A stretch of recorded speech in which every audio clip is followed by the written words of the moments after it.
Hello everyone, जैसे कि आप लोगों ने प्रीवियस क्लास में पढ़ा था व्हाट इज़ एलईडी और एलईडी को आप कैसे कंट्रोल कर सकते हो, किसके थ्रू कंट्रोल कर सकते हो, उस बोर्ड का नाम क्या है। तो आप वीडियो में देख रहे होंगे this is the Arduino board और हम इसको एलईडी का ब्रेन भी कह सकते हैं। जितने भी हम रोबोट्स वगैरह डिज़ाइन करते हैं, रोबोट्स ऑपरेट करते हैं, उन सब के पास ही ब्रेन होता है। उस ब्रेन का नाम ही आर्डिनो बोर्ड होता है। तो आर्डिनो बोर्ड के बारे में आज हम थोड़ी सी बेसिक नॉलेज जानेंगे कि आर्डिनो बोर्ड में कौन कौन से पार्ट्स का क्या क्या यूज़ होता है। तो आप देख रहे होंगे वीडियो में हमारे आर्डिनो बोर्ड में 3 सेक्शंस होते हैं।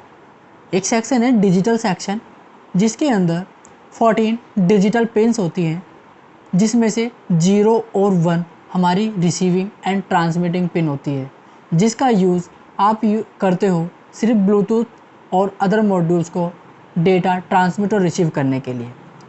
बट 0 और 1 को छोड़कर बाकी जो 2 से 13 तक पिन होती है वो हमारी डिजिटल पिन होती है।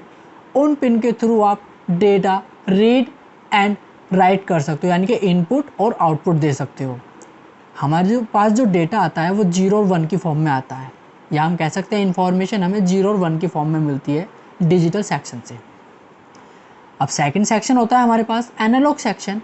एनालॉग सेक्शन में 6 एनालॉग पिन्स होती है, जिनका यूज़ हम एनालॉग सेंसर्स को कंट्रोल करने के लिए करते हैं। एनालॉग वैल्यू हमारी 0 से 1023 की फॉर्म में आती है, या हम कह सकते हैं ये एक तरह का साइज़ होता है या बिट साइज़ होता है जो मॉड्यूल से इंफॉर्मेशन आती है उसको स्टोर करने का काम करता है। अब जानते हैं पावर सेक्शन के बारे में। पावर सेक्शन में हमारे पास 2 पॉजिटिव पिन होती है।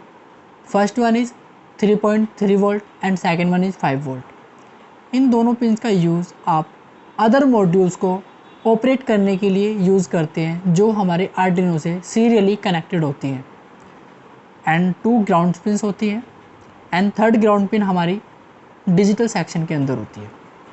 ओके, चलिए अब जानते हैं हम अपने आर्डिनो को पावर अप किस तरह से कर सकते हैं। आप देख रहे होंगे ये हमारे पास एक USB जैक है, जिसका यूज़ आप अपने आर्डिनो को प्रोग्राम करने के लिए करते हैं। इस जैक के थ्रू आप हमारे पास एक डेटा केबल होती है, जिसको हम A to B type data cable बोलते हैं। इस डेटा केबल को हम इसमें कनेक्ट करते हैं और अदर हम लैपटॉप में कनेक्ट करते हैं और इसके अंदर प्रोग्राम अपलोड करते हैं।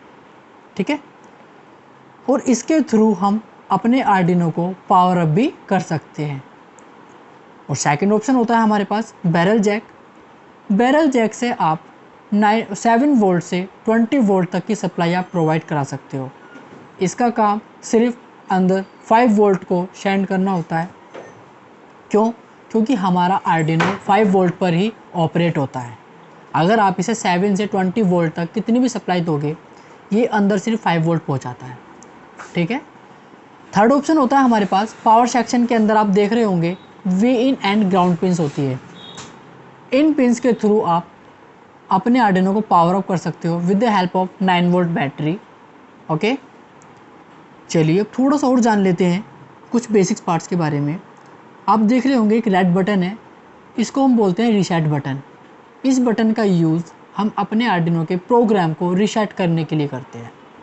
ठीक है, एंड आप यहाँ पर देख रहे होंगे एक सिल्वर कलर का क्रिस्टल ऑस्किलेटर लगा होता है। इसका नाम ही क्रिस्टल ऑस्किलेटर है।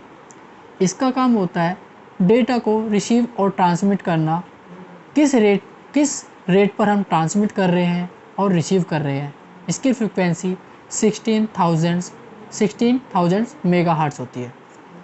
ओके, अब इसकी आईसी के बारे में जानते हैं। आपने जाना था आर्डिनो के पास एक माइक्रो कंट्रोलर होता है, जिसका नाम होता है ATmega 328P।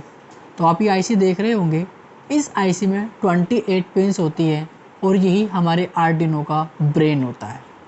इस आईसी के बिना आप अपने आर्डिनो को ऑपरेट नहीं कर सकते।